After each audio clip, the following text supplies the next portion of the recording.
अस्सलाम वालेकुम नाज़रीन, welcome to Kashmir news bureau. मैं हूं आपका मेज़बान शाह तौकील इस्लाम। नाज़रीन, मेंटल हेल्थ आजकल हमारी जम्मू और कश्मीर में काफ़ी बढ़ चुकी है। काफ़ी लोग डिप्रेशन के शिकार हैं।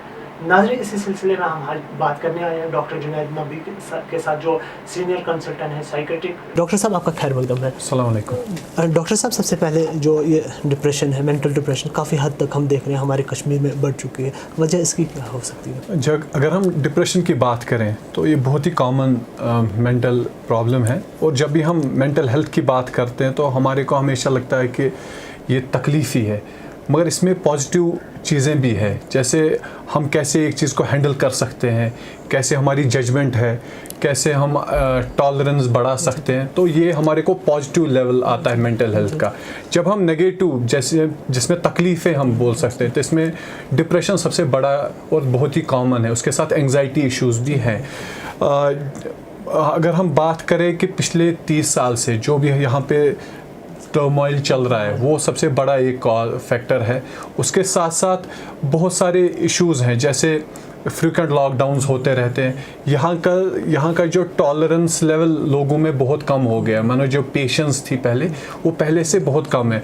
और रिक्रिएशनल कुछ भी नहीं है हमारे लिए। जैसे कोई हम बाहर जाते हैं, बाहर हम देखते हैं कि कहीं खाने के लिए जाते हैं या मूवीज़ के लिए जाते हैं, वो उसकी कमी है यहाँ पे, तो उसकी वजह से काफ़ी स्ट्रेस बढ़ गया है यहाँ पे। डॉक्टर साहब, अगर हम देखेंगे हमारे कश्मीर में एक रिवाज है, अगर हम किसी डॉक्टर के पास जाएँ जो साइकेट्रिक हैं, अगर नॉर्मल इंसान जो है, अगर उसके पास जाएंगे उनको बोलते हैं ये पागल है, इसके पास है। ये इस चीज़ को हम ओवरकम कैसे कर सकते हैं? मानो ये बहुत ही बड़ा स्टिग्मा है साइकेट्री के साथ रिलेटेड। जब भी कोई डॉक्टर या अगर कोई डॉक्टर हमारे को पेशेंट भेजता है, तो उसको पहले वो पेशेंट बोलता है कि आपसे क्या शी बात है कि बसा पागल।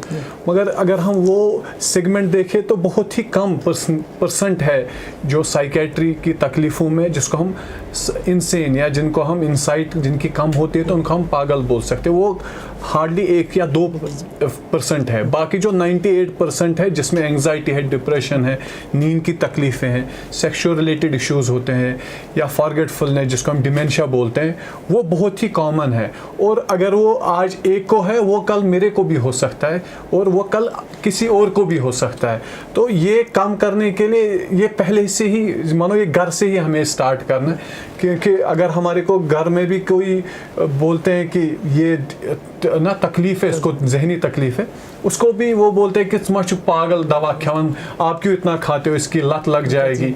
ये अगर हम घर से ही पहले हम इसका स्टिग्मा ख़त्म करें, कि एनकरेज करें, जिसको तकलीफ़ है उसको एनकरेज करें कि आपको ट्रीटमेंट लेना चाहिए, अदर दैन कि वो और किसी डॉक्टर के पास जाए, या मानो बहुत सारे फेथ हीलर्स, पीर फ़कीरों के पास जाते हैं, और जब तक वो हमारे पास पहुंच जाते हैं तो उनकी हालत तब तक ख़त्म हो जाती है। तो सबसे इम्पॉर्टेंट है कि घर का माहौल चेंज हो जाए, हमारे घर में ही मेंटालिटी चेंज हो, सोसाइटी एक्सेप्ट करे कि ये भी एक तकलीफ़ है, और इनको अलग ना समझे कि ये पागल है, इनसे हम बात नहीं करेंगे, या उनको नेगलेक्ट करें, वो गलत है। अगर हम ये चीज़ें करें तो हम आगे जाके ऐसा होगा कि ये भी एक्सेप्टेंस आ जाएगी इस तकलीफ़ की, और ये भी अच्छे से जी पाएंगे। अगर कोई शख्स डिप्रेशन का शिकार हो रहा है, उसके साथ हमारा बिहेवियर कैसा होना चाहिए एज ए डॉक्टर? आप क्या सजेस्ट? जैसे बाकी तकलीफ़ों के साथ वैसे ही होना चाहिए।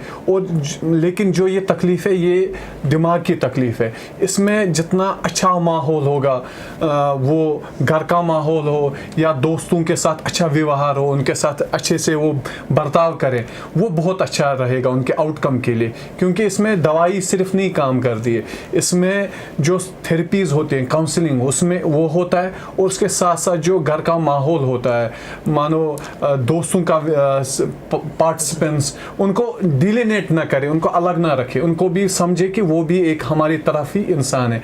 जब वो उनको वैसा लगेगा कि हम भी नॉर्मल इंसान ही है, और वो नॉर्मल इंसान ही है, ऐसा नहीं है कि डिप्रेशन नॉर्मल इंसान नहीं रहते, मगर वैसा हो गया है कि अब उनको सोचते कि ये पागल है, मगर ऐसी बात नहीं है। तो अगर थोड़ा सा अच्छे से बात कर सकें इनसे, और उनको एक्सेप्ट करें, प्यार से बात करें, तो इनका आउटकम ज़्यादा अच्छा है। डॉक्टर साहब, सिम्टम्स क्या है? जो एक पेशेंट डिप्रेशन का शिकार है, उसके सिम्टम्स क्या होते हैं? जब डिप्रेशन का पेशेंट आता है तो यूजुअली मूड, इसको हम मूड का प्रॉब्लम बोलते हैं, जो हमारे एक इंसान कैसे समझता है, कैसा व्यवहार है, उसका बिहेवियर कैसा है, तो वो इसी का है। दिल मलूल रहता है, काम करने में मन नहीं लगता है, नींद या कम आएगी या ज़्यादा आती है, वैसे ही खाने में भी या उसको ज़्यादा भूख लगेगी या भूख ही नहीं लगती है, या कभी ऐसे लगता है कि उसको लगता है कि मैं कुछ नहीं कर पाऊँगा, होपलेस हो जाता है। और जब ये ज़्यादा बढ़ जाता है तो फिर सुसाइड आइडिएशंस आती है। एक इंसान को लगता है कि अब मेरा कुछ भी नहीं होगा, बेहतर है कि मैं मर ही जाता, और वो कोशिश भी करता है कभी। और ये तो नॉर्मल डिप्रेशन है। दूसरा ही है एटिपिकल डिप्रेशन, जो हम यूजुअली ओल्ड एज में देखते हैं, अबव 60 या अबव 50 हम देखते हैं, तो उसमें ज़्यादा पेन सिम्टम्स ज़्यादा होते हैं, उनको दर्द बहुत ज़्यादा होते हैं, थोड़ा गैस्ट्राइटिस हो जाता है, गैस्ट्रिक इरिटेशंस होती रहती है, उल्टियाँ आने लगती है, या किसी को इसके साथ साथ सेक्सुअल इश्यूज़ भी होते हैं या नींद के इश्यूज़ भी होते हैं। तो ये बहुत ही कॉमन है ये चीज़ें। डॉक्टर साहब, आपने बात की सुसाइड की, मैंने अपने प्रोग्राम के आगाज़ में भी कहा, ये अनफॉर्चुनेट है, बहुत छोटे लोग, छोटे बच्चे सुसाइड करते हैं आज। इसकी वजह क्या है? क्या यही डिप्रेशन है इसकी वजह? सबसे इम्पॉर्टेंट चीज़ है टॉलरेंस, जो पेशेंस है वो बहुत ही कम हो गई है। और जितनी अब फास्ट लाइफ है, अगर आप मुझे बोलेंगे कि जो ये नई जनरेशन को मैं नाम रखना चाहूँगा टेक्नो जनरेशन, कि टेक्नोलॉजी बहुत ज़्यादा आ गई है। मानो अभी 2 साल का बच्चा मेरे से अच्छा मोबाइल चला लेता है, 10 साल का बच्चा सब कुछ उसको पता होती है। तो जैसे जो हमारी जनरेशन थी उस टाइम ये ज़्यादा नहीं था, अभी लैपटॉप्स, मोबाइल्स बहुत ही ईजिली और कॉमनली अवेलेबल है।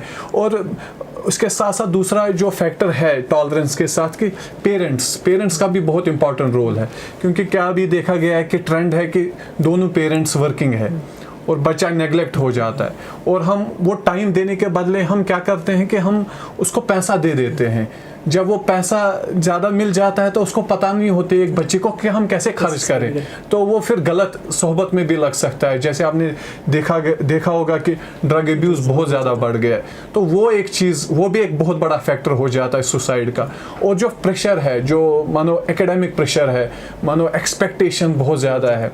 और सबसे बड़ी प्रॉब्लम है कि हम पेरेंट्स का क्या है कि हम कंपेयर करते हैं बच्चों को, जैसे इस बच्चे ने इतना लाया तो आपको भी इतना लाना चाहिए, मगर हम इतना नहीं सोचते हैं कि अगर ये बच्चा पढ़ाई में अच्छा नहीं, हो सकता है एक्स्ट्रा करिकुलर एक्टिविटीज़ में अच्छा हो, स्पोर्ट्स में अच्छा हो, आर्टिस्ट अच्छा हो सकता है, या ड्राइंग अच्छा कर सकता है। तो अगर हम वो चीज़ों में उसको ज़्यादा पुश करें तो वो उसमें बहुत अच्छे से आगे चल सकता है। तो सबसे बड़ी प्रॉब्लम है पेरेंट्स का, और टॉलरेंस ये बहुत कम हो गई। सोशल मीडिया का क्या रोल है यहाँ पे, जो सोशल मीडिया से एक्सेस यूज़ कर रहे हैं बच्चे? सोशल मीडिया का मुझे लगता है नेगेटिव ही इम्पैक्ट है ये ना अपनी हमारी मेंटल हेल्थ पे, क्योंकि हम वैसे रोल मॉडल्स बनाते हैं कि जो मुझे नहीं लगता है कि उनको हम रोल मॉडल बनाना चाहिए। मैं ये नहीं बोलता हूँ कि जैसे सबकी गलती है, जैसे हम सुशांत सिंह राजपूत का अपने बहुत कॉमन था ये एग्जाम्पल हो गया कि वो मर गया तो बहुत उन्हें बोला कि इतना बड़ा एक्टर है, तो ये अगर खुश नहीं है, इसने सुसाइड किया, तो हम क्यों नहीं कर सकते। मगर मैं इसका जवाब दूंगा कि जो हम दूर से देखते हैं ना, वो सही नहीं होता है। जब आप आगे जाते, नज़दीक आते हो, तो अलग ही पिक्चर होती है। उसको भी स्ट्रेस था, मानो पैसा ही सब कुछ नहीं है। हमारे को ये नहीं सोचना है क्या है कि ये बंदा कहीं किसी स्टेटस पे आ गया तो बहुत खुश होगा, मगर जितना आप बोलते हैं ना, the higher you go the cooler it is, जितना आप ऊपर जाओगे उतना ठंडी है, उतनी और एनिमी ज़्यादा है, और उतना आपको थोड़ा अलग अलग लगेगा। उसमें हो सकता है कि जैसे पार्टनर्स नहीं मिलते हैं, दोस्त नहीं होते हैं बात करने के लिए, और या उतना ज़्यादा पैसा आ जाता है कि आपने देखा भी होगा कि बहुत कॉमन उनमें भी ड्रग अब्यूज़ है। अभी उसी के साथ जब ये केस चल रहा था तो कुछ रैकेट वैसा कुछ भी था। तो ये बहुत मल्टीपल इश्यूज़ हैं। तो मुझे लगता है जितना कम ये यूज़ कर सकते हैं, जैसे फेसबुक है, ट्विटर है, टिंडर, बहुत सारी चीज़ें हैं, तो जितना इसको कम यूज़ कर सकते हैं बेटर है। यानी आपका कहना है अगर यूज़ करें तो पेरेंट्स के गाइडलाइन के अंडर? डेफिनेटली। डॉक्टर साहब, बहुत सारे जो पेशेंट हैं जो हमारे माध्यम से आपको सुन रहे हैं इस टाइम, आप उनके लिए क्या एडवाइस देंगे अगर वो डिप्रेशन के शिकार है, किसी को बोल नहीं पा रहे हैं, आपके लिए क्या एडवाइस होगी? देखिए, अगर कोई तकलीफ़ में है तो बेस्ट होता है कि आप एक स्पेशलिस्ट के पास आएँ और अपना इलाज कराएं। इसमें डरने से बेहतर ये या स्टिग्माटाइज होने से बेहतर है अपने आप को ठीक करो, क्योंकि अगर एक इंसान खुद ठीक है तो वो दूसरे को तभी हेल्प कर सकता है। अगर हम बाकियों से डरें या थोड़ा सा वो शर्मा जाए कि अगर किसी को पता चल जाएगा तो हमारे वो थोड़ा सा अजीब हो जाएगा, अगर हम वैसी सोच लेके चलेंगे तो अपनी ही सेहत ख़राब हो जाएगी। वो बाकियों का सोचने से पहले अपना सोचें और आप एक स्पेशलिस्ट के पास जाएं और ट्रीटमेंट कराएं। डॉक्टर साहब, एक और अनफॉर्चुनेट है हमारे कश्मीर में इस वक्त ड्रग अब्यूज़ काफ़ी बढ़ रहा है। रिहैबिलिटेशन सेंटर्स की कितनी ज़रूरत है यहाँ पे, और जो ड्रग एडिक्शन में फंसे हैं उनको उनकी हेल्प हम किस तरीके से कर सकते हैं? रिहेबिलिटेशंस की बहुत ज़्यादा ज़रूरत है, क्योंकि इसके हम इसमें दो चीज़ कंपोनेंट्स होते हैं, एक तो दवाई, उसके साथ रिहेबिलिटेशन जिसको हम काउंसलिंग, और उसके साथ रिहेबिलिटेशन भी बहुत ज़्यादा ज़रूरी है। और मुझे लगता है जो गवर्नमेंट अभी बहुत अच्छा काम कर रही है, ऑलमोस्ट हर एक डिस्ट्रिक्ट में एक एक सेंटर खोलने का प्लान भी कर रहे हैं, खोल भी रहे हैं, बहुत ज़्यादा ज़रूरी है। और जो ये ड्रग अब्यूज़ है इसमें भी मैं बोलूँगा मेन इसमें वही रहता है कि पेरेंट्स ज़्यादा पैसा दे देते हैं, और इसमें दो सेगमेंट्स आते हैं। एक होता है जो प्रोवाइड करता है, यूजुअली वो लोअर मिडिल क्लास के होते हैं, जो ये पेडलर्स हम बोलते हैं, और ये ज़रूरी नहीं है कि वही पेडलर्स होते हैं, वो भी अब्यूज़ करते हैं। और जो रिच होते हैं, जो एफर्ट कर सकते हैं, तो वो अब्यूज़र्स बन जाते हैं, और ये बड़ा विशियस सर्कल बन जाता है। क्योंकि जो मैं मानता हूँ कि जो एक बच्चा फंस जाता है इसमें, वो मैं मानता हूँ उसकी गलती है, मगर अगर वो बच्चा कोशिश करे बाहर निकलने के लिए, तो बहुत सारे मीन्स है ठीक करने को। और ये बहुत इम्पॉर्टेंट है कि हर अपने आप को ठीक रखें, और अगर आपको अपॉर्चुनिटी मिलती है ठीक करने की, वो डेफिनेटली ठीक करें, क्योंकि एक ज़िंदगी आप ख़राब कर रहे हो। और ये वैसी मौत है, आपने देखा भी हो गया कि इसमें इज़्ज़त भी ख़त्म हो जाती है, और कोई मानो कोई अच्छे से बात भी नहीं करता है। आगे तो बहुत बोलेंगे बड़ी बड़ी बातें, मगर पीछे से बहुत गंदे गंदे बातें होती है। तो हर एक जगह, हर एक डिस्ट्रिक्ट में अवेलेबल है फैसिलिटीज़, प्लीज़ आप आए और अपने को ठीक कराएं। एक रिसर्च अगर हम देखेंगे, जो मोस्ट जो इस इफेक्ट होते हैं ड्रग अब्यूज़ में, जो बच्चे होते हैं वो मोस्टली 9th से लेकर 12th तक, कितनी ज़रूरी हैं जो हमें स्कूल लेवल पे जो काउंसलिंग कितनी ज़रूरत है? बहुत ज़्यादा ज़रूरी है, बहुत इंपॉर्टेंट है। क्योंकि जो अभी मैं नाम नहीं लेना चाहता हूँ स्कूल्स का, बड़े बड़े जो स्कूल्स हैं देखा गया है कि काफ़ी अब्यूज़ होता है, अंदर भी मैंने सुना है, अंदर स्कूल कैंपसेस में भी हो रहा है अभी। ये बहुत इंपॉर्टेंट है।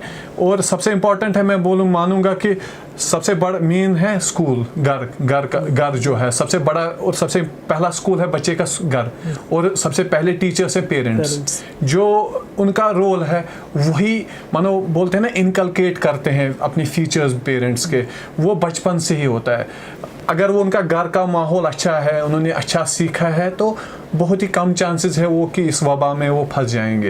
ये ज़रूरी नहीं है कि अच्छे घर खराब घराने के ही फंस जाते हैं, इसमें अच्छे घराने के भी हैं, अच्छे बच्चे भी होते हैं, मगर वो फंस जाते हैं। मगर कोशिश करना चाहिए कि हमारे लेवल पे भी, आपके लेवल पे भी, और पेरेंट्स और टीचर्स के लेवल पे भी, कि बच्चों को बचाएं, और ताकि जो इनकी जनरेशन है, जो हमारी नेक्स्ट जनरेशन, नहीं तो वो तबाह बर्बाद होने को पे आ गई है। मॉरल एजुकेशन यानी आपके कहने का मतलब है जो स्कूल में मॉरल एजुकेशन बहुत ज़रूरी है, बहुत ज़रूरी है।